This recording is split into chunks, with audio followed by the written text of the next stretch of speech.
Mhm. Tai ką, pradedam 11 epizodą, Jurga? Taip. Sveikos visos, malonu susitikti jau 11 epizode mūsų podcast'o, kuris vadinasi Augančios kaučerės. Ir tikimės, kad kiekvienas epizodas padeda truputį paaugti, nes mums tai pačiom tai tikrai iš kiekvieno epizodo išsinešam labai daug.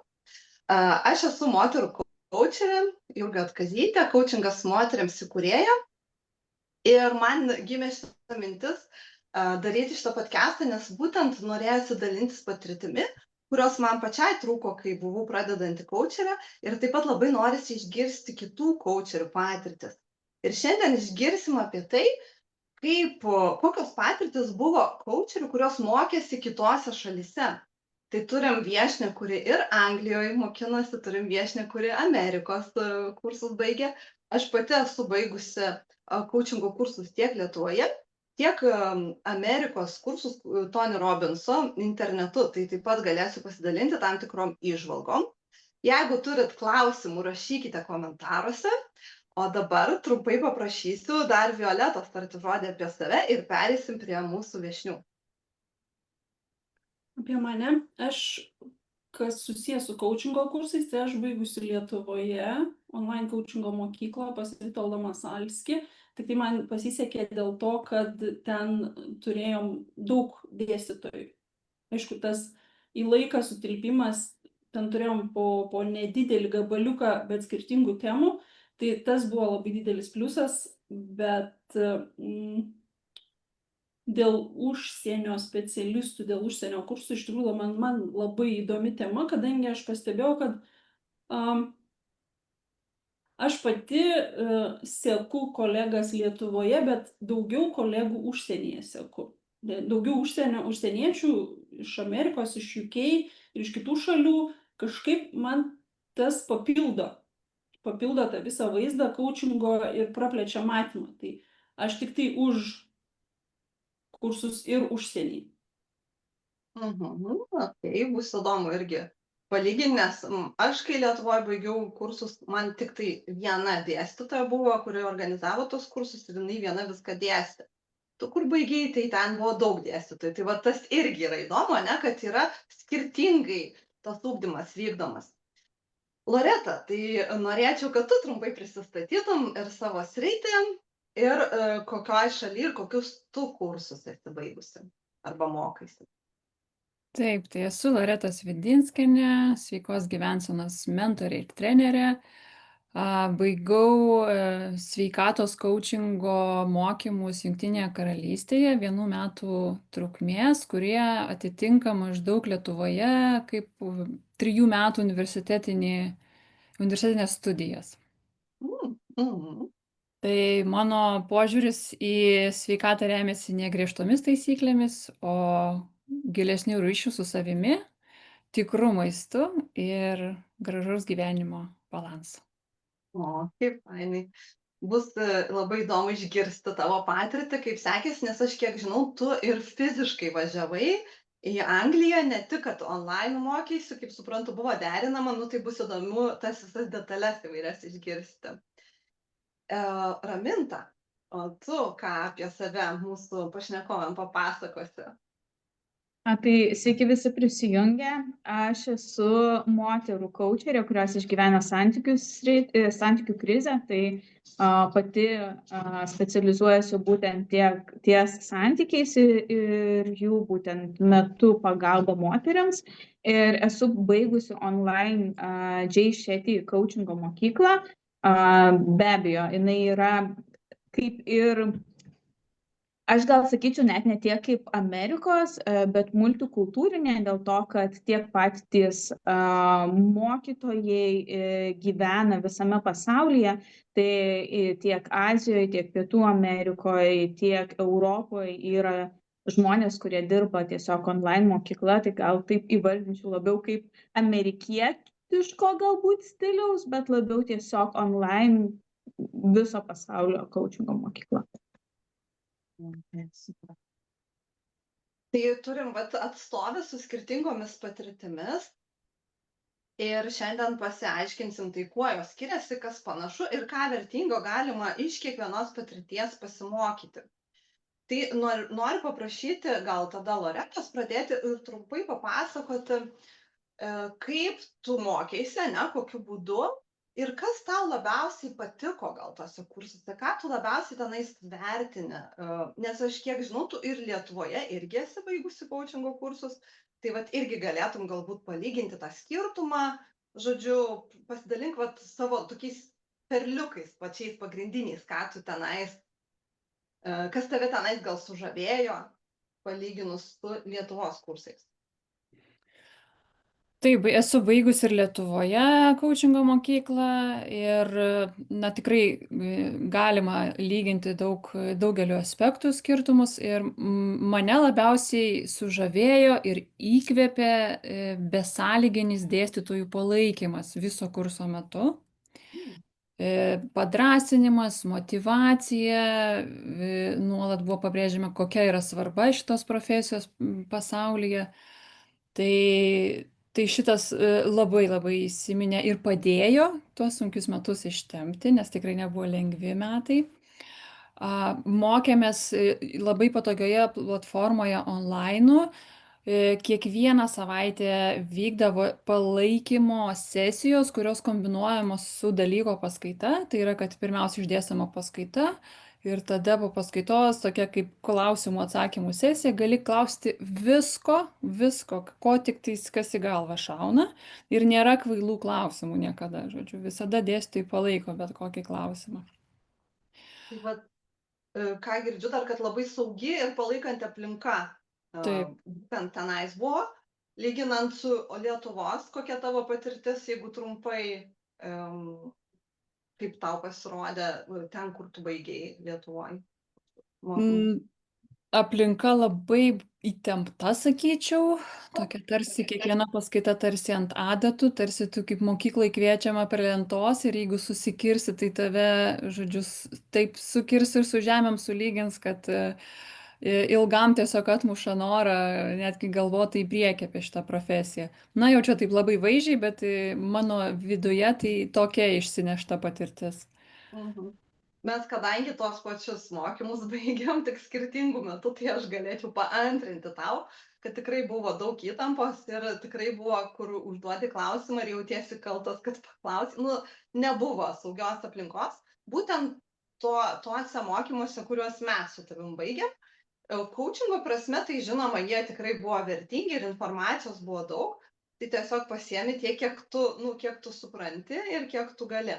Ir dar irgi norėčiau pridurti ir pasidalinti, kad būtent tuose mokymuose, kuriuos mes baigėm su Loreta, labai labai, griežtai buvo. Vat, kad taip ir ne kitaip turi būti. Ir tam tikra sesijos struktūra, ir klausimų struktūra, ir, žodžiu, apskritai požiūris į coachingą, toks ir ne kitoks. Mano patirtis, kad kai aš Tony Robbinso kursus mokiausi, tai yra visiškai kitaip, yra daug plačiau viskas, daugiau laisvės, daugiau galimybės būti savimi.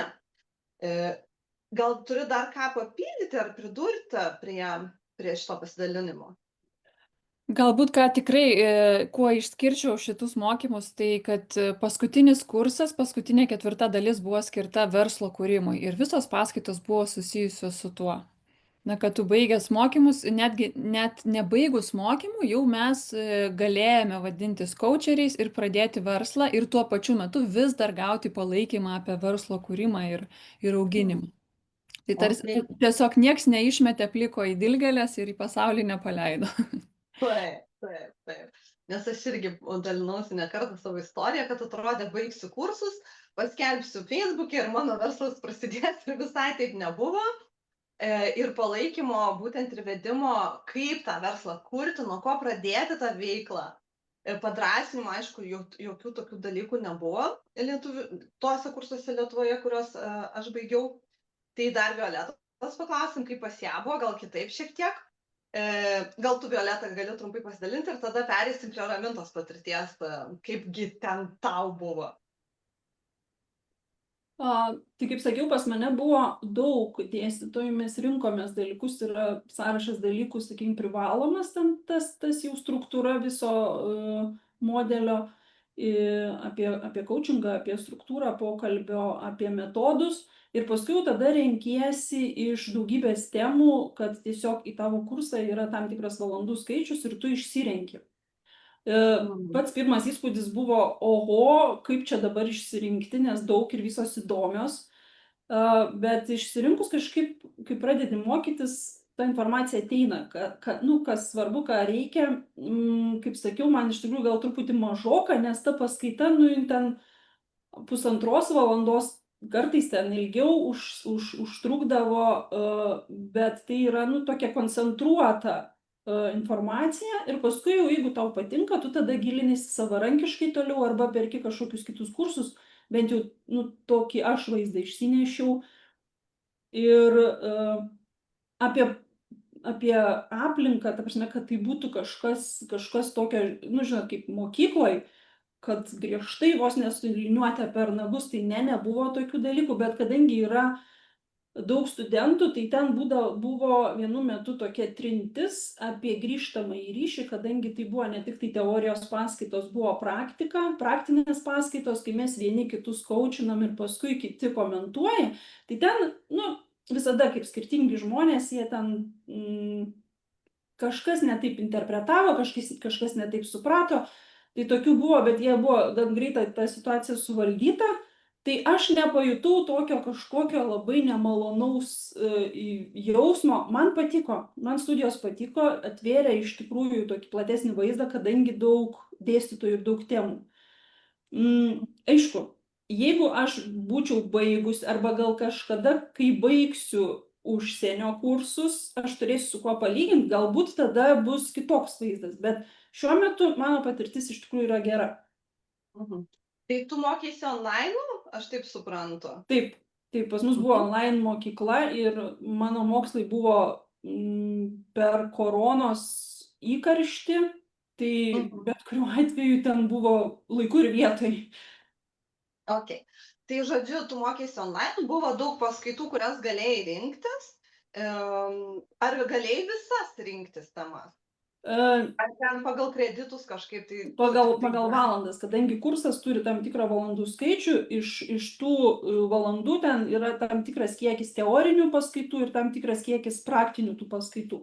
Ir paskui turi dar susirinkti tam tikrą skaičių tų praktinių savarankiškų valandų, kai tu turi būti coacherio vietoj, ten berods 20 sesijų turi pravesti, kad tą minimalų užsidirbtum. Ir prabūti kliento pozicijoje irgi tam tikrą skaičių valandų turi, ne tik pats coacheris būti, bet ir pats coachintis. O apie verslą buvo temų, kaip kurti verslą, nuo ko pradėti savo veiklą ir panašiai? Tema buvo ir nežinau, gal net ne viena buvo galima rinktis, aš dėja jos nepasirinkau, negaliu pakomentuoti, kas ten buvo, ką pasakojo, bet jūsų beklausant, iš tikrųjų tokia mintis buvo, gal net iš tikrųjų pasiūlysiu aš mokyklos įkūrėjui, kad tai padaryti kaip privaloma. Kaip ta pati struktūra, pradžia, tai apie tą išėjimą į platų į pasaulį irgi būtų visai nauda padaryti kaip privalomą paskaitą. Ok, labai ačiū už pasidalinimą. Raminta, nekantrauju išgirsti tavęs, kaip ten toj džeišetė mokykloje yra, kokie tavo įspūdžiai ir ar yra tas palaikymas, kokia aplinka ir ar yra įvedimas į verslo kūrimą, į veiklos pradžią. Aš iš tikrųjų paantrinsiu Loretos gerai patirčiai, nes kadangi online mokykla, kas man išskirtinai ten patiko ir manau, ką aš išsinešiau geriausio, tai yra bendrystė. Nes nepaisant to, kad tai buvo online, buvo labai šilta aplinka, labai palaikantys žmonės. Mes bendravom ne tik tai ten yra galimybė bendrauti ne tik su savo kurso ir savo grupės būtent mokiniais, bet bendrauti ir su tais, kurie jau pabaigė, arba kai tu jau kelis mėnesius pasimokai, jau tu būni tas žmogus, kuris kažkiek turi patirties ir gali tiesiog padėti tais klausimais, kur jau nereikia žmogaus su licenzija ir galinčio ar neatsakyti tuos rimtesnius klausimus, bet mes vienas kitam labai stipriai padėjom. Plius labai daug buvo, gal sakyčiau, nors tai buvo online mokykla, postūmio susitikti gyvai ir net organizuojami susitikimai tiek skirtingose valstybėse, tiek skirtingose miestuose.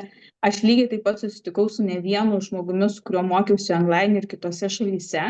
Tai ir yra tas, sakyčiau, kad netgi studentų, jeigu tu matai, kad coacheris yra baigęs JSHET coachingo mokyklą, tu kažkur atostogauji, tu yra dar ir dabar galimybė parašyti, tiesiog susitikti, išgerti kavos, pabendrauti. Šita dalis man labai patiko. Kitas dalykas, lygiai taip pat turėjom paskaitas online, ne taip kaip Loretos, bet šiek tiek kitaip. Buvo visas kursas online, yra, kurį tu turi peržiūrėti. Yra valandos, kur tu turi dirbti, ar ne, kaip coacheris. Ir lygiai taip pat yra valandos savo paties tobulinimo, į ką eina knygų skaitymas, atitinkamų podcastų klausymas ir visą tai lygiai taip pat turi sekti. Ir per savaitę praktiškai kiekvieną dieną skirtingų laikų būdavo susitikimai, kuomet būdavo skirtingos užduotys, skirtingi klausimai, grupinis coachingas, coachingas santykių tema, treniruotės, bet visiškai nebuvo jokios kritikos nei iš mokytojų, ta prasme, tokios destruktyvios kritikos, nei iš mokytojų, nei iš kitų studentų. Labai labai daug palaikymo visame kame. Ir manau, kad tai buvo pagrindinės dalykas, nes apskritai mokykloje yra toksai požiūris, kad čia atėjo žmonės ne visi, kurie galbūt nori tapti kaip specialistais, bet tikslas yra padėti tau bendrai, gal kaip čia pasakyti, surasti save, išmokti dirbti su savimi ir jeigu tai tinkamai ar nemoki daryti ir pritaikai verslui, tai taip. Lygiai taip pat visas mėnesis yra skirtas verslo kūrimui, socialiniam tinklams, savo nišų suradimui, visam brandingui, logotipams, žinutėms, internetinio puslapio kūrimui ir visiems kitiems. Tai paskutinis mėnuo į verslo atžvilgiu yra labai intensyvus, nes praktiškai paskaitos yra kiekvieną dieną su tam tikrom užduotimis, kurias tu atlieki, aptari, jei tau kyla klausimų, gali toliau klausti. Tai mano pasidalinimas būtų toks. Tai irgi, kaip suprantu, labai buvo palaikanti aplinka, netgi toks, kaip networkingo ratas susiformavo kartu su studijuojančiais žmonėmis ir tie, kurie baigė, toksai, man atrodo, vien tas bendrumo jausmas, tai labai daug duoda, kad apskritai yra žmonės, kuriam tu gali ar parašyti, ar susitikti, ar tu jau pamatai, tą ten baigęs JSHET, jau čia vienas iš mūsų, vis tiek turbūt toksai yra smagus. Taip, ir lygiai taip pat, aš gal pasakysiu, ir saugumas, nes kadangi tu žinai, kaip ir saugumo tam tikra emblema yra uždėta ir išnešama, kad jeigu tai yra žmogus, kuris yra baigęs šitą mokyklą, tu gali jį kreiptis pagalbos, ar ne? Jeigu ten, nežinau, tu atostogauji kažkur Belgijoje ir žinai, kad yra kažkoks, ar ne, tavo kursiokas, ar galbūt iš kito kurso, nes aš, tarkim, žinau, kuri baigė prieš mane, mes turim labai gerą ryšį, žinau, kad aš bet kada galiu jai parašyti, bet kada galiu su juo susitikti, paprašyti pagalbos, jeigu, tarkim, mano automobilis kitoj valstybėje sugedo ir Ispanijoje lygiai taip pat yra viena lietuvė, kuri pabaigusi JSHET coachingo mokyklą, tai kaip gyvenau Ispanijoje, lygiai taip pat galėjau susitikti. Tai to palaikymo ir tos bendrystės ir tam tikro, ar ne, suvokimo, kad šitas žmogus yra tas, su kuriuo tu turėsi labai gerą popietę tiesiog pašnekėti. Super. Nes manau, kad tai yra labai svarbu, ypač tada, kai mes, jeigu tai yra pirma savarankiška veikla, nes, nėra lengva tiesiog, pavyzdžiui, išėjus iš samdomo darbo, pradėti coachingo veiklą, kai tai yra pirma savarankiška veikla ir tu net nežinai, ką daryti, tai tas palaikymas, tas kitų žmonių patirtis, kaip tu darei, o kaip tau buvo, ne? Tas labai svarbu, tai čia irgi yra viena iš priežasčių, dėl ko aš šitą podcastą, dėl ko mes jį darome, ne? Tai kad kažkiek tai Lietuvoje tą sukurtą aplinką, kur galima būtų dalintis ir sužinoti, kaip kitiems sekėsi. Bet kadangi pas jūs dar ir įvedė į tą verslo pradžią, kaip sakant, netgi, taip suprantu, vos nepalydėjo nuo pirmų žingsnių, tai kaip daryti, tai ką daryti, tai tas dar labiau sustiprina sėkmės, kaip sakant, galimybę. Ir aš net jaučiu tokį, kad vat, pasitikėjimas savim labiau kaip coacheriu atsiranda. Ir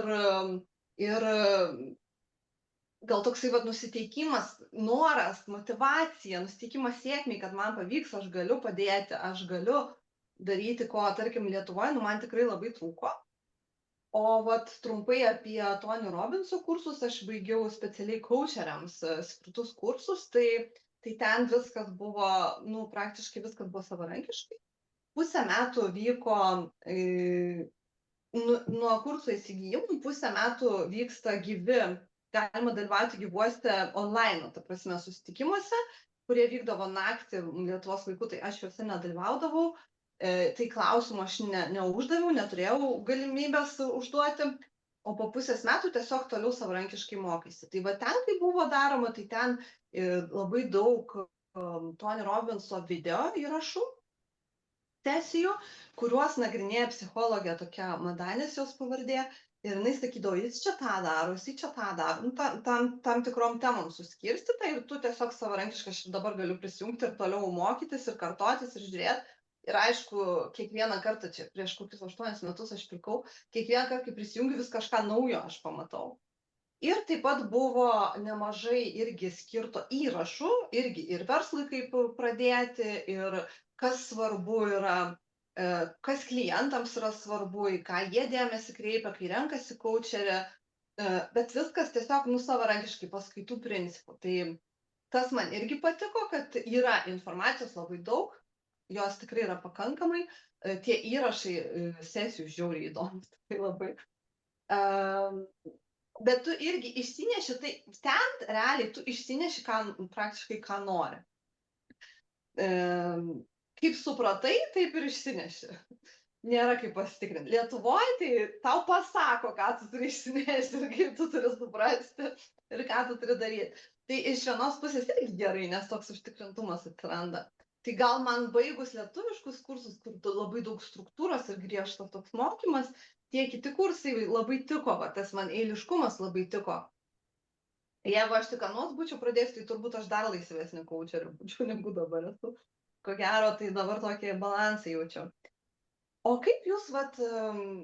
Aš dar, Jurga, truputėlį papildysiu, kad dar ką padarė JSHT coachingo mokykla, tokią ekstra mylią, ko negirdėjau čia, kad ir studentai gali toj pačioj erdvėje įvesti paskaitas tam tikromis temomis. Tai dabar yra galimybė siūsti užklausą, kad, nu, tarkim, po kažkiek tai laiko įgauni kažkokioj srity patirties, ar ne, ir tu gali lygiai taip pat gauti vietą ir erdvę ten paruošti paskaitą, kur tu jautiesi saugus, nes bus tavo draugai, ar ne, vesti paskaitą apie tam tikras su coachingu susijusias temas, ar ne, kurias tu mokaisi. Tai aš manau, nes šitas atėjo būtent iš mūsų kurso, nes mes kėlėm tą klausimą, ar ne, o kur mums praktikuotis. O kur mums, jeigu mes norim kažkokį kursą pravesti, arba paaiškinti, arba pasidalinti, ar ne, tai kaip tokia treniruotė netgi toj saugioj aplinkoj, kartu paskui jau galėti ir į viešą erdvę. Tai čia yra tokia, ko negirdėjau apie kitas mokyklas, tai norėjau dar pasidalinti. Atsiprašau, kad pertraukiau. Labai, labai svarbus irgi dalykas, fainas, kad gali praktikuotis. Ką dar, vat, ko nepaminėjau, kad Tony Robbinso kursus, tai tos bendruomenės, tokios aš, nu, arba aš jos nepastebėjau, arba jos nėra. Tai jinai nėra, tada reiškia taip stipriai kultivuojama, kad galima tarpusavį bendrauti. Nei vieno nežinau iš savo grupiokų, kas ten mokosi daugiau. Tai va, tai čia tiesiog, nu, pasidalinimui, o tai, kad galima vesti paskaitas, aš manau, irgi labai labai svarbu, nes coacheriai vis tiek pradeda po kažkiek laiko dažnai dalinti savo patirtimi ir pereina ir į mokymus, ne tik į coachingą. Nes mes gal iš prigimties esam tokie smalsūs ir mums įdomu, kaip viskas vyksta. Noriu dar jūsų paklausti, ar buvo kažkaip atkreipė dėmesį į tai, kas vertinama yra iš dėstytojų, bet iš mokyklos pusės, ne? Galbūt, ką jie vertina coacheriuose, ar studentuose, ar darbuose, ar yra tokių įžvalgų, ką galėtumėt pasidalinti? Na tai iš savo pusės ką aš pati asmeniškai pajutau, kad vertina pirmiausia įsitraukimą, kad tu ateini, pasirodai, dalyvauji ir netgi viso kurso metu kartodavo frazę pasitikėkite procesu, kad nestresuokite, viskas bus gerai, tiesiog ateikit, skirkit kasdien po 15 minučių ir jūs pasieksit tą finišą, viskas bus gerai. Apie pačias sesijas, kai prasidėjo vertinimas, tai be abejo reikėjo išlaikyti struktūrą klausimų tam tikrą, seką, bet visada akcentuoja, kad coachingo sesija turi būti vedama kliento, o tarsi palaikoma coacherio, kad na, neturi prilipti prie tų klausimų, taip ar ne, tiesiogiai ir laikytis tos sekos, ir kad tiesiog atliepti kliento poreikį sesijos metu. Ok, super. Raminta, kokios tavo įžvalgos šito klausimu? Aš gal pasakyčiau, apie ką buvo labai daug sesijų, nes mes netgi darydavom taip ir tiesiog per pavyzdį pasistengsiu kaip įmanoma greičiau. Tai yra vienas žmogus, kuris prisijungia, tarkim, į paskaitą, tampa žmogus, kurį mes coachinam. Ir yra ratas, kuomet kiekvienas užduoda po klausimą. Tai yra, kad tu užduodi klausimą, tada po tavęs eina kitas, kuris klausosi klientų, užduodi klausimą ir kitas. Ir pagrindinis akcentas, ką Loreta pasakė, yra kad klientas veda. Tai vertino labai, kad būtų girdima apie ką dabar. Ir čia buvo viena iš geriausių praktikų, kuri labai padėjo įsiklausyti į klientą, nes kai tu užduodi vieną klausimą, labai norisi iš karto po to užduoti kitą, bet per savo patirtį, neįsiklausant į kliento patirtį. Ir kai po tavo klausimo eina dar 5 kiti klausimai, tu labai dažnai laikai tą klausimą ir jau nori sakyti, bet jau gali būti tema visiškai kita kliento. Tai labiausiai, manau, kas buvo vertinama šitoj vietoj pas juos, tai vienareikšmiškai klausymasis kliento, girdėjimas ir kitas aspektas unikalumas.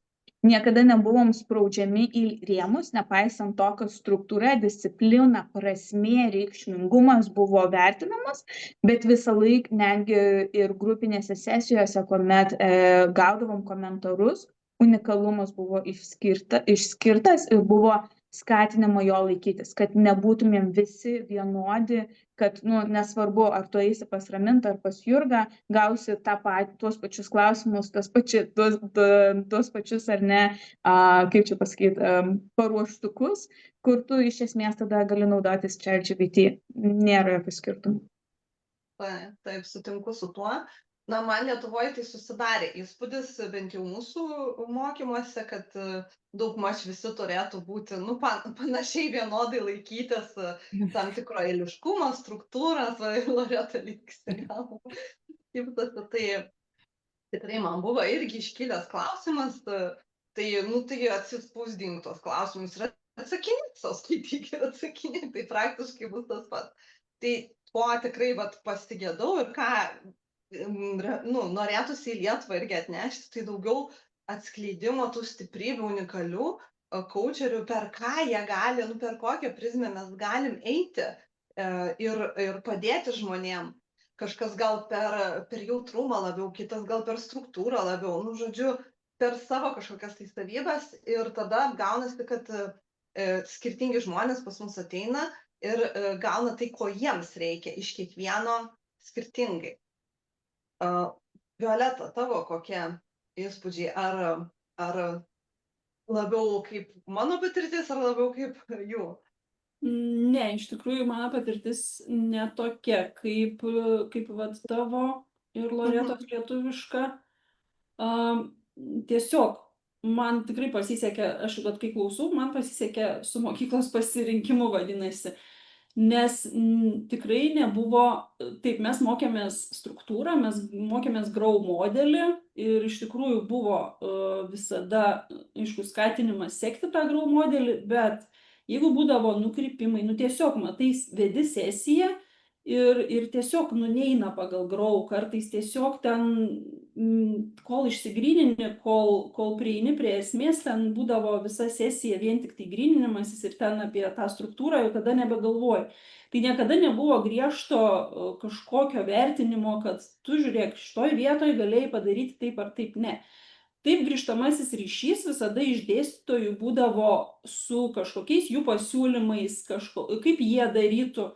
Kitas dalykas buvo, mes ne tik tai turėjom supervizijas, kaip mes taip vadinosi supervizijos, bet ten būdavo vienas iš studentų coacheris, kitas coachinamasis ir kiti tiesiog stebėdavo. Bet be to mes dar turėdavom demo vizijas, tai demo sesijas, kai mūsų dėstytojas, vienas iš dėstytojų coachindavo vieną iš studentų.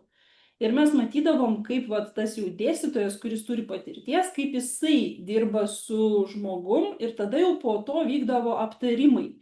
Tai iš tikrųjų man yra pasitaikę tokių sesijų, kai mano dėstytoja pati po tos demo sesijos prisipažino, kad tikrai galėjau geriau, kažkas nėjo, kažkur aš padariau klaidą ir mes mokėmės lygiai taip pat tiek iš jų patarimų, iš jų grįžtamojo ryšio, tiek ir iš jų klaidų.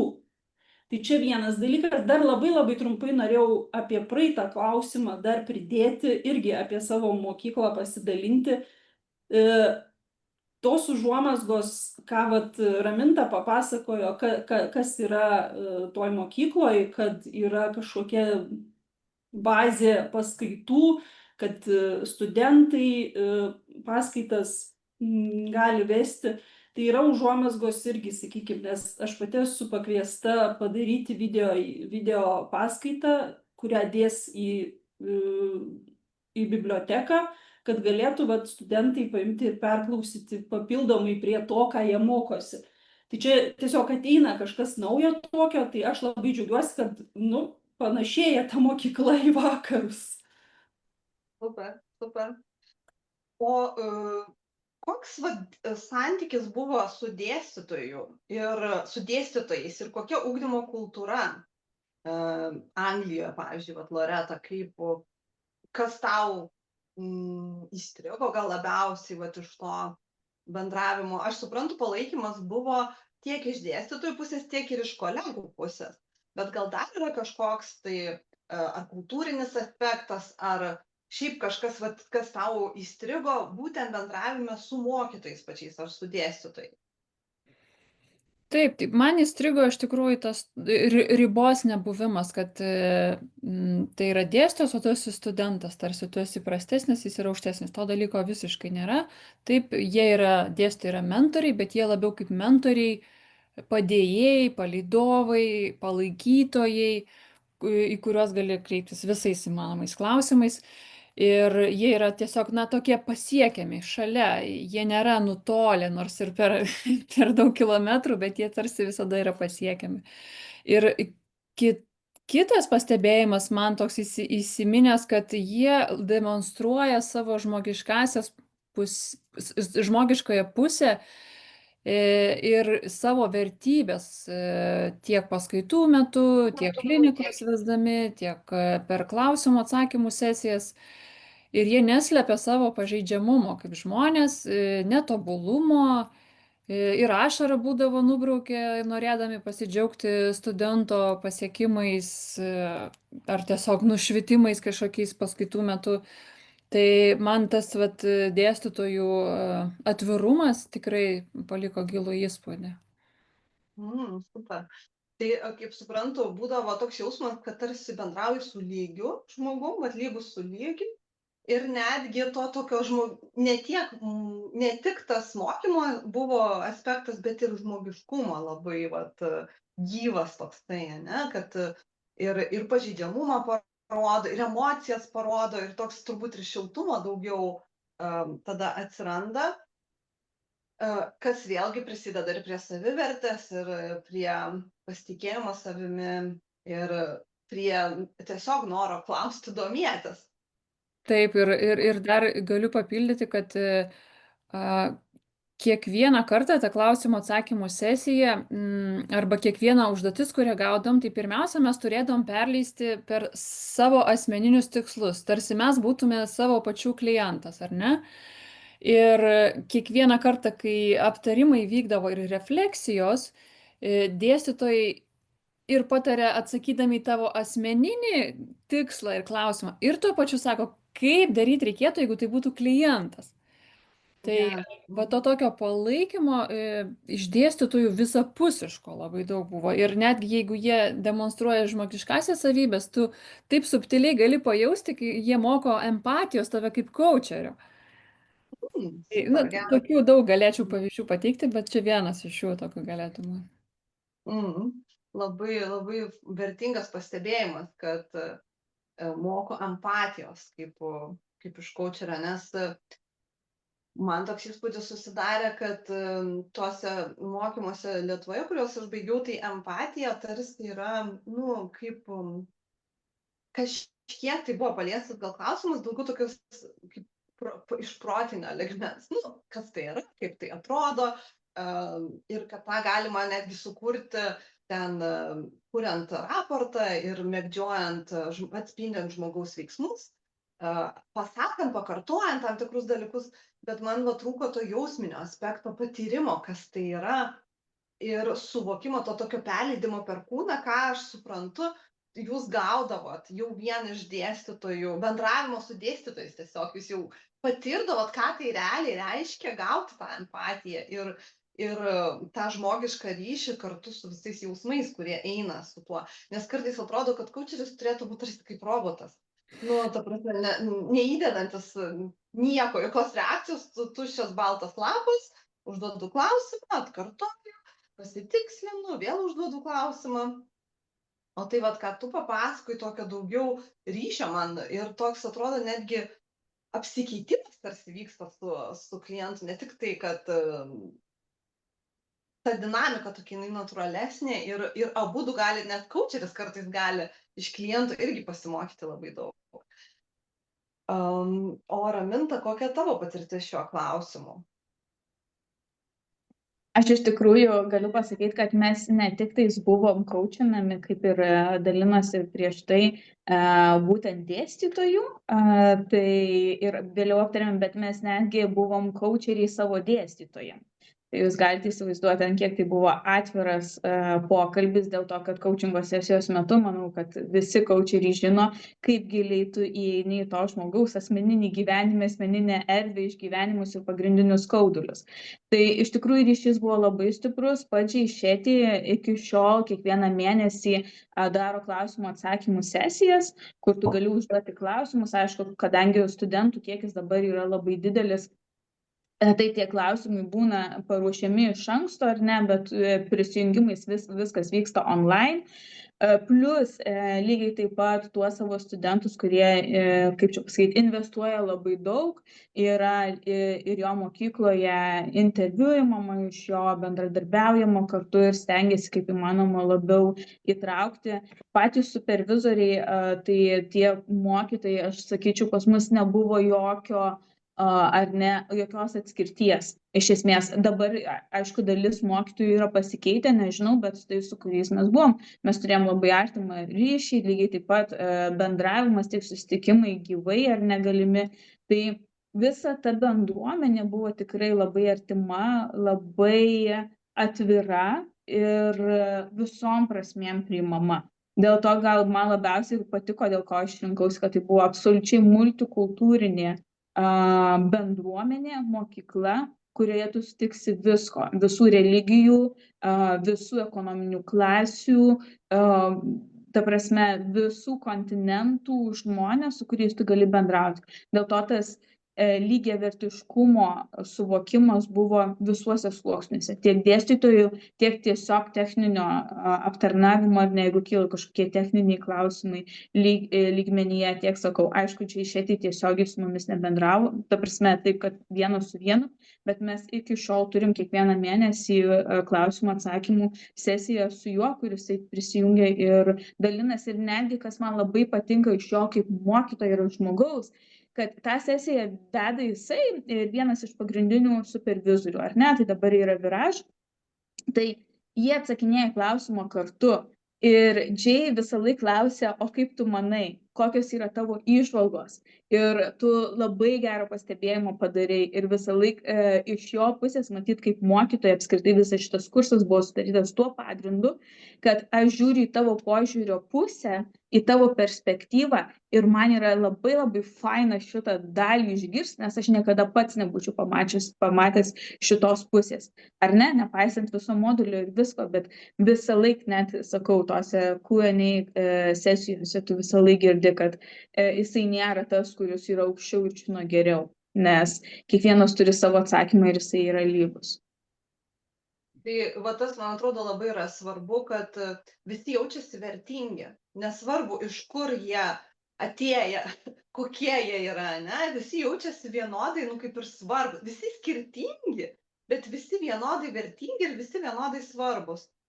O tarkim, vat, mano abiejose kursuose baigtuose aš tikrai nejaučiau. Lietuvoje iš vis jautėsi didelė atskirtis tarp dėstytojos ir mokinių. O Tony Robbinso kursuose, kadangi tiesiogiai, nu, kaip ir nedalyvauja, yra įrašytos paskaitos, nu, tai tu vis tiek žiūri į juos kaip į aukštesnius. Ir, nu, taip, naudos daug yra, bet to tokio santykio, nu, jo iš vis praktiškai nėra. Kaip tu YouTube'e žiūrėtum tas paskaitas, tai tu ten žiūri, tik tiek, kad su informacija, kuri nėra viešai prieinama ne kurso dalyviams. Tai man atrodo, tas santykis, jis pats santykis jau ir tas suvokimas, kad tu esi lygus su kitais, jis tai, nu, praktiškai netgi gydo kažkiek, tai tas lietuviškas gal gydas, kurias mes kažkiek turim Lietuvoje, toj visuomeniai, kad tu turi būti tobulas, kad tu turi būti toks, anoks, kad tu būtum vertingas, o toks, koks esi, dažniausiai mes jaučiamės, kad tarsi gal ir nelabai tinkam. Tai vat tas... Gal dar papildysiu, ar ne, kadangi Tony Robbins ir Jay Shetty yra dvi konkuruojančios mokyklos, bet aš galiu pasakyti, kad Jay Shetty labai kviečia visą laikį savo turus ir susitikimus, jeigu tu esi iš mokyklos, visą laiką tiek mokykloje dalinasi pats nuotraukomis su savo mokiniais, jisai labai šiltai žiūri į visą savo ratą, visą savo auditoriją. Ir aš turiu vieną iš savo klienčių labai panašiai Lietuvoje, kurie elgėsi. Tai tikrai tu gali susitikti, tu gali pasakyti, kad tu esi jo mokinys online, jisai tikrai paklaus tavo atsiliepimų, išgirs ir koreguos mokyklos darbą priklausomai nuo kiekvieno jo kliento pasakytos nuomonės. Tai toks betarpiškas bendravimas yra, aš taip suprantu. Kiek išeina, aišku, fiziškai, nes tiek daug žmonių yra. Ir kaip, pavyzdžiui, tu, Raminta, galvoji, ta aplinka, kiek jinai turi įtakos, va tokia aplinka, ne, betarpiška, draugiška, kur tu jautiesi vertinga, kur nebijai suklysti, kiek jinai turi įtakos mokymuisi ir buvimo, nu, bet kokybei, kaip čia pasakyti, buvimo coacherių kokybei, kaip tau atrodo? Aš gal iš labai paprasto, ar ne, aspekto, jeigu mes žiūrėsim į tiesiog mokslinius tyrimus psichologinius apie vaiką, kuris yra smalsus iki kol nepatiria streso. O tada, kai patiria streso, nebegali mokytis. Arba ne tai, kad nebegali mokytis, bet tiesiog net nesidomi aplinką ir net nežaidžia. Tai man asmeniškai tai labai padėjo pačiai užaugti ir tobulėti, nes vis dėlto užaugau Lietuvos mokykloje, kur ten blogas pažymys, vadinasi, tu nepasimokai ar panašiai, vietoj to, kad tau padėtų paaiškintų, ar prisėstų ekstra valandą skirtų tau, kad tu tiesiog neturėtum spragų. Tai aš manau, kad tai yra vienintelis mokymo modelis, kuris yra tinkamas tiek ar ne žmonės, vaikus mokant, tiek suaugusius, dėl to, kad yra motyvacija. Aišku, yra žmonių, kurie nežiūri atsakingai toj pačioj mokykloje į mokymą, į kursą, ar ne, sumoka pinigus, bet neperžiūri paskaitų, neprisijungia į susitikimus, tokių yra, bet jie lygiai taip pat labai laisvai žiūri. Ar ne, čia yra tavo sprendimas. Aišku, jie sertifikatų tau neduos, yra tam tikras, tu turi būti peržiūrėjęs, tu turi turėti surinktas valandas, visa tai yra peržiūrima, tavo įsitraukimas, į tai atkreipiamas dėmesys, bet jie tikrai tavęs nespaus ir nevers. bet lygiai taip pat negrąžins pinigų, ar ne, nes turi būti ir tavo indėlis visame tame. Aš negaliu suvokti kitokio mokymo stiliaus, metodikos dabartiniai visuomeniai, tikrai. Tai aš suprantu, kad nėra prievartos, tiesiog nori mokaisi, nenori nesimokai, yra tavo reikalas, visos sąlygos yra sudarytos tiek klestėti mokymosi prasme, tiek klestėti nesimokymo prasme. Ir tai yra Manau, kad žmogaus atsakomybė, manau, ne, ką jisai pasirinks. aš gal sakyčiau, svarbiausias aspektas atėjus į J-Shetty coachingo mokyklą yra tavo paties vidinis augimas. Į tai jie koncentruojasi. Tai yra, kad tu pats gautum coachingo, ar ne, iš studentų, iš dėstytojų, pats susitvarkytum su savo tas vadinamais šešėliais ar problemomis, didžiausiomis baimėmis, kad tu galėtum padėti kitiems. Nes lygiai taip pat kaip ir psichoterapija, ar ne, akcentuojama yra tai, kad tu turi visų pirma susitvarkyti su savo problemom, kad tu padėtum kitiems. Nes labai dažnai buvo šitas klausimas, kad jeigu coacheris užstringa ir sako, aš nežinau, ką man daryti su šitu klientu, jisai nejuda į priekį, dažniausiai atsakymas būdavo, kur čia yra tavo problema, kur tu čia nesidirbi su savimi, gal tu nueik, pasiimk ar ne kreipkis į kolegą dėl coachingo, kad tau padėtų išspręsti šitą problemą. Nes jeigu tu užstrigai šitoje vietoje savo klientui, vadinasi, kad pas tavę yra kažkas, kas tau nesuteikia laisvės judėti į priekį ir atrasti kitokių sprendimo būdų. Tai čia toks trumpas pasidalinimas. Tai dar ir viską atgręžia vis tiek į save, kad galima būtų pasižiūrėti, o kur aš stringu, ne, kur aš nedirbu su savimi, nes aš irgi asmeniškai labai pritariu požiūrį, kad kuo geresnis coacheris, kuo jis labiau su savimi apskritai dirba ir pats per praktiką yra perėjęs per visus dalykus. Ir manau, kad ir Loreta man paantrina, ne, irgi savo sveikata rūpinėsi ir užsiemi, ne tik, kad šiaip teoriškai pasimokai, kas man Lietuvoje kartais atrodo, kad žmonės teoriškai pasimoko, kaip reikia daryti, bet savo ne visai pritaiko, tik tai gal kiek ten reikia supervizijų metu ar kažkokių tai valandų, bet realiai neturi tokio įpročio tarsi su savim dirbti. O vat ką aš girdžiu iš tavęs, Raminta, kad visa sistema pastatyta ant to, kad žmogus tiesiog natūraliai dirbtų su savimi ir su savo tą vidinę motivaciją ir su savo visokiais ir baimėm, ir blokais, ir atradimais, ir visais kitais dalykais. O Loreta, noriu tavęs irgi paklausti, kaip tau, tu irgi gali palyginti dvi skirtingas aplinkas ir palyginti įtaką, kurią daro tiek viena, tiek kita aplinka besimokant. Man atrodo, kad lietuviška aplinka, jinai neįkvepia pasiraitoti rankovių ir čia ir dabar kibti į coachingą.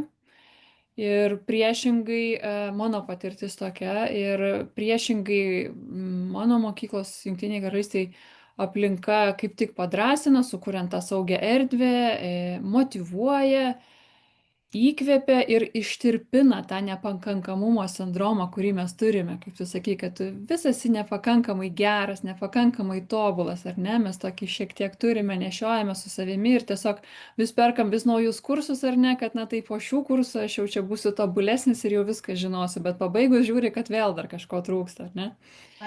Ir šita aplinka, mano akimis, aišku, be to, ką ir Raminta paminėjo, kad yra grupiokai ir dėstyti iš viso pasaulio, multikultūrinė aplinka, bet tiesiog ta saugi erdvė atveria visą pasaulį ir tada visas pasaulis tampa tavo žaidimo aikštelė, nebe Lietuva. Tu supranti, kad tu nesi nieko prastesnis negu tavo tas grupiokė iš Pietų Afrikos ar iš Brazilijos grupiokas. Ir tas saugumo jausmas suteikė labai daug pasitikėjimo judėti pirmin. Tai kaip suprantu, vis tiek aplinka labai svarbu yra. Gal ne tiek žinioms konkrečiai įsisavinti, bet savybėm tam tikrom atskleisti ir skleisti tos sparnus, judėti į priekį, užsiimti veiklą ir dirbti tą coacherio darbą. Nes viena yra tiesiog išmokti, tą daryti, visai kas kita yra jau žengti žingsnį realiai, tai pradėti praktikuoti, žinant, kad tu darai gerą pasaulį ir kad tu esi irgi pats vertingas ir pakankamai geras ir ne ką prastesnis už užsienio coacherius. Violeta, gal tu tai trumpai pasidalintum apie aplinką, kaip tu jauti, vat, kokią įtaką tau padarė ta aplinka, kurioje tu mokeisi? Apie aplinką, žinai, aš kažkaip klausau, visą šitą laiką klausau ir, iš tikrųjų, negaliu sakyti, kad reklamuoju mokyklą, bet iš tikrųjų lyginu ir tikrai ta mokykla, kurią aš baigiau, tikrai neatsilieka nuo to, ką pasakoja Loreta ar to, ką pasakoja Raminta. Erdvės daryti tuos dalykus yra, bet aktyvumo nėra. Tai žinai, man tokia mintis kyla. Tai yra ne tik mokykla, tai yra mokiniai, nes toje mokykloje yra lietuviai. Ir lietuviai numesta kultūra, ta tauta, kurie iš tikrųjų esam tylus, bijom daug ko, net savo šešėlio. Ir yra daugybė grupių sukurta Facebook'e, yra, kur pasireikšti, kur pabendrauti yra, bet nėra bendraujančių. Ir jeigu ten iškeli klausimą, žiūrėk, vienas kolega kažką atsako, kažkas pakomentuoja ir viskas. Ir lygiai taip pat, sakykime, kas eina į socialinius tinklus apie save skelbti, žiūrėkit, Lietuvoje, visi pasyvūs. Aš asmeniškai, sakykime, jeigu aš įdedu kažkokį tai pasidalinimą socialiniai erdvėj, ten nulis reakcijos ir paskui iš pažįstamų išgirstu, mačiau, o tai kur reakcija, kur komentarai, kur kažkoks ryšys grįžtamasis, kur ta man labai patinka diskutuoti, tai aš visada stengiuosi kažkaip iškelti kokį klausimą, padiskutuokim. Ir nėra su kuo diskutuoti. Tai čia iš tikrųjų gal ne tik mokyklos ta tokia aplinka, kiek tie, kurie ir mokosi, kuriem iš tikrųjų gal kažkam nereikia, gal kažkam nedrąsu, gal kažkas iš tikrųjų, nežinau, tų yra priežasčių, kodėl žmonės tokie pasyvūs Lietuvoje. Ir čia ne tik tai mokyklos ar kažkieno įtaka, tai yra tiesiog tokia mūsų tauta, istorija ir visa kita, čia gilintis galima iki begalybės. Tai man beklausant, aš nežinau, aš jau užsirašiau kokį 5 idėjas, ką pasiūlysiu šitos mokyklos steigėjui.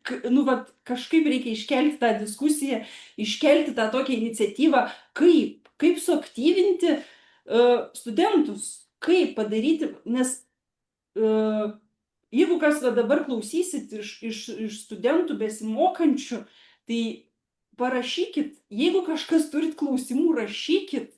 Nes apie aplinką ir apie ryšį su dėstytojais, tai pas mus tikrai žinau ne vieną atvejį, kai studentai su dėstytojais kūrė bendrą podcastą, kaip studentai su dėstytojais kitus projektus kūrė, darė ir tebedaro, kai jau studentai peraugo dėstytojus ir daugiau, yra žinomi. Tai čia ryšys, negaliu sakyti, kad jo nebuvo, palaikymą aš visada jaučiau, tik tai norėtųsi jo. Dabar man tokia mintis, kad norėtųsi aktyvinti studentus. Taip, super. Tai taip, lietuvių. Aš vėl, atsiprašau, Violeta nori tau pasakyti apie studentų aktyvinimą, nes mes iš tikrųjų kuriam bendruomenę coacherių. Ir gal aš pasakyčiau, tai nėra lietuvių kažkokia, nežinau, problema, kad nebendrauja. Labai, kai tu pasigilini, ar ne, kodėl tas žmogus nėra aktyvus, arba kodėl jisai neįsitraukia į turinį ir panašiai, mes turim suprasti, kad mums ta tema yra labai aktuali, ar ne, coachingas. Ir dažniausiai, kas būna tas studentas, tas pirmaisiais mėnesiais būna tikrai toksai užsidegęs ir norintis bendrauti. Vėliau nutinka gyvenimas. Tiesiog, kai tu kuri bendruomenę, tu turi suprasti, kad žmonėms, nežinau, šeimos narys susirgo, nežinau, šuniui kažkas atsitiko, darbe kažkokie perversmai. Vis dėlto, ar ne, kai žmogus ateina į coachingo mokyklą, jisai didžioji dalis jų jau turi savo tam tikrą prasme gyvenimą, kur jisai jau yra, kaip sakyti, ne tik tais po mokyklos, kuriam įdomios tik tai studijos, bet jisai turi dar ir kitus aspektus savo gyvenimo, su kuriais turi susidurti. Nesakyčiau, kad tai vien tik tais ar ne lietuviai. Ir kitose kultūrose, ir kitose bendruomenėse lygiai tas pats yra, ir ne tik tais coacheriai, nes lygiai taip pat aš esu ir Europos verslo bendruomeniai moterų, kur yra 1000 moterų. Lygiai tas pats įsitraukimas vyksta ne dėl to, kad tai yra kažkoks kultūrinis aspektas, bet dėl to, kad tiesiog vyksta gyvenimas. Ir vienu metu, ar ne, vieni žmonės būna aktyvesni, kitu metu kiti žmonės būna aktyvesni.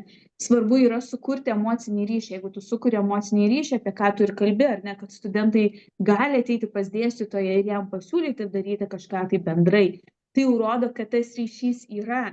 Tiesiog vienu momentu bus daugiau žmonių, kitų mažiau, vieni aktyvesni, kiti aktyvesni, ir tai yra absoliučiai normalu. Sutinku visiškai, iš tikrųjų tikrai nenurašau visko vien tik tai lietuvių būdui, bet iš tikrųjų lietuviai yra tie kuklesni ir tylesni, pas mus mažesnė koncentracija tų, kurie vat išdrįs ir pasakys, žiūrėkit, dėstytoja, davai darom, sukuriam kažką. Tai jinai mažesnė. Iš dalies gal dėl to, kad tikrai tos saugios aplinkos nėra. Nu kiek, va, pavyzdžiui, tiek mokykloje pačioje, ne, tiek įstaigos įvairios universitete, vis tiek, baimė yra, va, paklausti, baimė pasiūlyti, baimė apsikvailinti, baimė gauti kritikos viešai. Ta prasme, tikrai Lietuvoje ta kultūra ne tik mes tokie subtilesni, santūresni, bet tuo pačiu ir ta gal dėstymo kultūra šiek tiek yra kitokia negu užsienyje. Ir tas dėstytojo autoritetas, mokytojo autoritetas yra palaikomas įvairiais, ne visada draugiškais būdais. Bet tarsi tą prisiminiau posakį, kad jeigu bijai, reiškia gerbi, ne? Tai va truputį yra to Lietuvoje, ir iš praktikos. Tai tą norėtųsi šiek tiek keisti, ir aš tikiu, kad kad tai keičiasi, kad tai yra procese, ir kad esant saugesniai aplinkai ir to pasireiškimo daugiau būtų iš žmonių, nors tikrai mes vis dar esam pakankamai santūrūs ir pakankamai rezervuoti tokie žmonės. Ir pabaigai noriu paklausti jūsų visos, tavęs Violeta irgi paklausiu tavo 5 dalykų, kuriuos užsirašei. Bet noriu ir mūsų viešnių paklausti, ką jūs norėtumėt ir palinkėtumėt, kad iš tos mokyklos užsienio, kurioje jūs mokytės, atsineštų į Lietuvą, ne, žmonės, arba kas atsirastų Lietuvos mokymuose, būtent coachingo. Tai aš galiu pradėti, ir manau, kad vienas aspektas, kuriuo nepasidalinau ir kuris yra labai svarbus, pasakysit, ar tai girdėjote ar ne, kad mokykla skatina turėti klientus dar neturint sertifikato. Tai yra, kad tu praėjęs tam tikrą dalį, pabaigęs tam tikrą dalį kurso online, jau eitum ir dirbtum. Tai yra, kad ką tai duoda, kad mano kompetencija identifikuoja ne lapelis, kurį aš turiu, bet mano patirtis ir praktika. Ir manau, kad čia yra toks esminis dalykas, ką aš norėčiau pasakyti visiems, nes tie, kurie renkasi šitą kelią, jie žino kryptį ir žino prasmę, kodėl jie nori tai daryti. Jeigu tai yra, ar ne, uždirbti pinigus, tai tada be abejo eiti į verslo strategiją, ar ne, į paketų pardavimą ir taip toliau. Jeigu yra tikslas padėti žmonėms, jūs žinot, kokioje srityje jūs galite geriausiai daryti pagal savo patirtis. Ar ne? Tai gal aš sakyčiau, suvokti savo stiprybės ir pradėti daryti. Okay, super. Tai irgi pabandysiu perfrazuoti, ar gerai supratau, kad tavo palinkėjimas būtų, kad Lietuvoje atsirastų galimybė arba daugiau dėmesio būtų skiriama galimybei pradėti dirbti tą kaučerio darbą dar besimokant su palaikymu iš pačių dėstytojų sistemos irgi ir mokymų sistemos, iš kolegų palaikymo ir taip pat atskleidžiant savo unikalumą, savo stiprybės ir galbūt netgi pirmais žingsniais dar kaip tą daryti galėtų irgi padėti patys dėstytojai ar mokymų kūrėjai. Būtent, nes tada, kai aš pradėjau, aš jau turėjau klausimus, o kaip elgtis, o koks kainynas, o kaip reprezentuoti, o kaip prisistatyti, ar ne? Visus šitus klausimus gavau atsakymus dar mokslo metu. Super, super. Ir dar vienas dalykas, ką pagalvojau, kad pradėjus dirbti jau dar besimokant, kyla ko gero kiti klausimai, kurių negali žinoti, kol nepradėjai dirbti. Tai tas irgi labai svarbu yra dar turėti galimybę pasikonsultuoti tada, kai tu jau realiai tai praktikuoji ir kai niekas nestovi už nugaros ir nesako, čia gerai ar blogai darai, čia taip ar anaip reikėtų daryti. Tai tas labai faina. Loreta, ką tu norėtum, kad norėjau sakyti atsinešti Lietuvą, bet kadangi pati vis tiek mokymų nekuri Lietuvoje, tai ką norėtum, kad kiti atsineštų, kokią gerąją patirtį iš tavo baigtų mokymų į Lietuvą? Aš vis tik be praktinių aspektų, ką paminėjo Raminta ir su kuo visiškai sutinku ir ką lygiai taip pat duoda ir mano mokykla, bet aš labiau vis tik per emocinį ryšį su studentu ir vis tik linkėčiau, kad Lietuvoje mokyklos daugiau teiktų palaikymo studentam, kad kurtų daugiau saugios erdvės būti savimi, nes tos vietos po saulė užteks visiems. To suvokimo norėtųsi palinkėti ir kad, nelaikyti užsispaudus, tarsi nebijoti pasidalinti, kad štai mano patirtis rodo, tu geriau eik tuo keliu ir tu sutrumpinsi kelią, negu tu dabar baigsi mokyklą ir eik savo ieškojimų kelių ir išbandyk tuos 10-20 kelių ir kol vis tiek ateisi tą svarbiausią kelią ir supratimą. Tai mano gal būtų labiau toks palinkėjimas. Okay. Tai taip, tai iš tavo, ką supratau, tai daugiau toksai emocinis šiltumas ir atvirumas iš dėstytojų pusės, dalinantis ir klaidomis savo, ir keliais, ir sėkmėmis, ir pergalėmis, ir tiesiog ta patirtis suteikia galimybę moksleiviams, studentam, ir nežinau kaip pavadintos, būsimiem kaučeriam, mokytis iš kitų žmonių patirties ir sutrumpinti savo kelią. Taip, ir tiesiog, iš esmės, tai sakyčiau, kad jeigu mūsų visų pirmosios studijos atrodytų, būtų tokios, kokias mes patyrėme, tai tiesiog tai yra neapsakomas mokymosi džiaugsmas užplūsta. Ir aš tiesiog linkiu kiekvienam, kuris kažką mokosi ir studijuoja, patirti tą jausmą, tada įsimylėti tą savo profesiją ir eiti tuo keliu su džiaugsmu ir įkvėpimu. Tai linkėčiau, kad visi tokias pirmasias studijas turėtų. Super. Labai toksai įkvepiantis tikrai palinkėjimas. Na, Violeta, tai ką tu ten užsirašei, tuos 5 dalykus gal pasidalinsi? Ne, visų 5 dalykų nesidalinsiu, nes dabar iš tikrųjų labai greitai užsirašiau ir neįskaitau kai kurių, čia reikės pašifruoti. Bet vienas pagrindinis dalykas, tai jau vieną minėjau, kad... ir pamiršau. Ok, pradėkim nuo kito galo. Tai vienas dalykas, iš tikrųjų, man labai, kalbant tą idėją, suaktyvinti tuos studentus, kurie iš tikrųjų norėtų tos erdvės tokios bendravimo ir bendradarbiavimo. Tai aš manau, kad aš sugalvosiu, kaip sukurti tą erdvę, kad tie studentai galėtų, baigusių jau studijas pasiklausti, kas jiem neaišku, pabendrauti, susitikti reguliariai, tiesiog, kad pastiprinti tą tokį savivertę, pastiprinti tokį pasitikėjimą savim kaip specialistų, nes vis tik coachingas Lietuvoje dar yra gan jaunas mokslas, gan naujas, tai mes neturim tuo labiau, kad iš tikrųjų viskas labai keičiasi.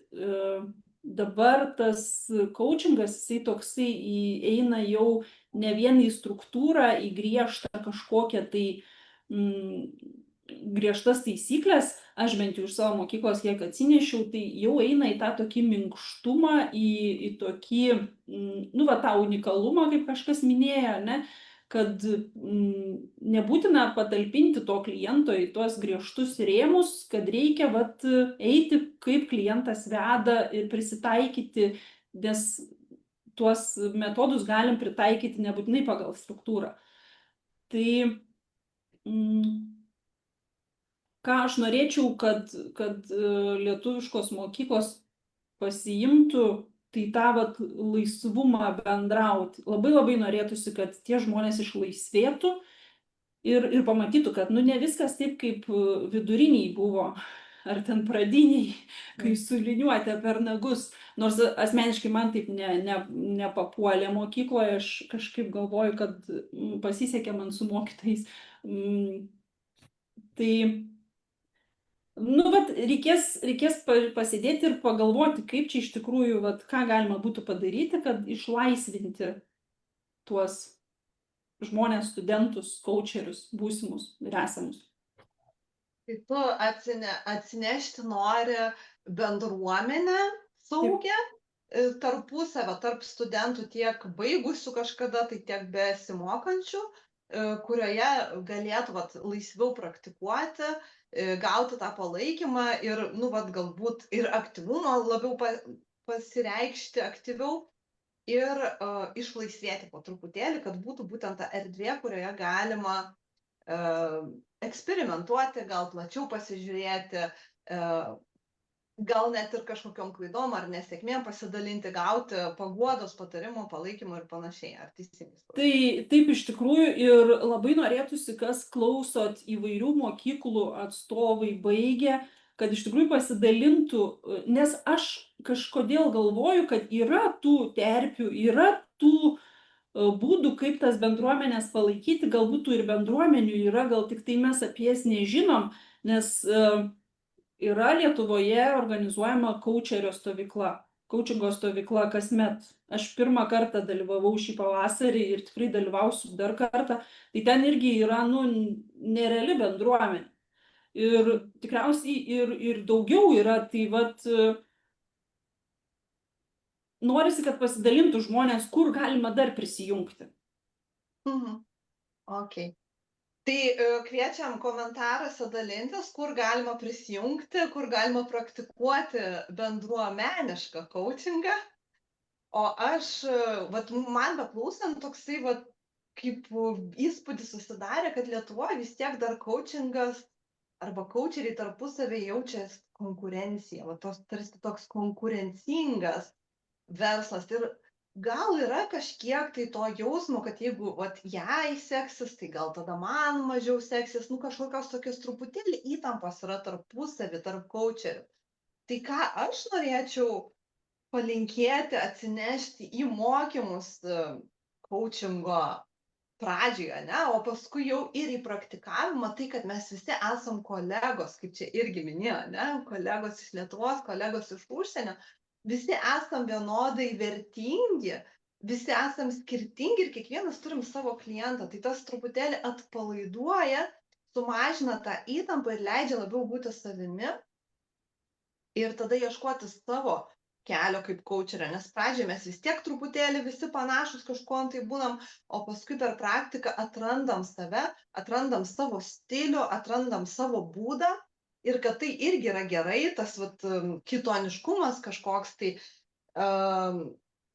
savo kelio atradimas, pritaikant tuos klasikinius metodus, pritaikant tą struktūrą savaip, jis irgi yra vertingas. Tai vat, man norėtųsi daugiau tokios vat, laisvės ir supratimo, palaikymo tarpusavy, vat, ką ir jūs kalbėjot, ir per tą suvokimą, kad mes ne konkurentai esam, o kolegos ir kaip tik, kai vienam geriau sekasi, tai ir kitam geriau sekasi, dėl to, kad tada mato tiek klientai, tiek žmonės aplinkoje, kad coachingas yra geras dalykas ir coachingo įvaizdis Lietuvoje gerėja, nes šiaip jisai turėjo ir neigiamų tokių atspalvių iki šiol. Nežinau, kaip šiuo metu yra, bet esu susidūrusi ir su gana neigiama nuomonė, vien dėl to, kad kažkoks vienas ar kitas coacheris kažkuom nepatiko. Tai kuo mes visi geriau dirbsime, kuo mes visi viens kitam geriau padėsim ir palaikysim, tuo apskritai coachingo įvaizdis Lietuvoje gerės, tuo daugiau bus klientų ir tuo geriau visi gyvensim. Tai vat, mano yra toks palinkėjimas. Noriu dar paklausti, ar turit ką pridurti pabaigai ir jau tada atsisveikinsim.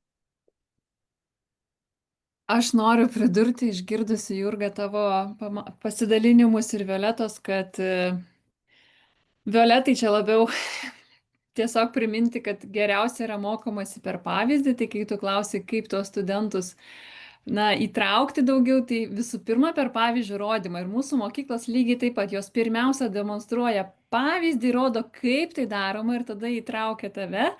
Tai jums štai verslo idėja, kolegomis dalinuosi, darykite savo coachingo mokyklą ir ugdykite naują, visiškai kito lygio coacherių bendruomenę. Super. Bet irgi dar tavęs beklausant, Loreta, prisiminiau mintį, kad Lietuvoje rekomenduočiau coachingo mokyklų atstovams dar ir praktikuoti lyderystės įgūdžius. Nes tam, kad žmonės įsitrauktų, tam, kad jie norėtų eiti, paskui kažką turi būti lyderiai. Ir ne tie lyderiai, kur su pagaliuku ir su diržu, kaip sakant, kaip mokykloje, ne, mus mokino per baimę, bet tie lyderiai, kurie įkvepia, tie lyderiai, kurie savo pavyzdžių rodo, kaip galima daryti, kaip galima pasiekti sėkmę, kas veikia, kas neveikia.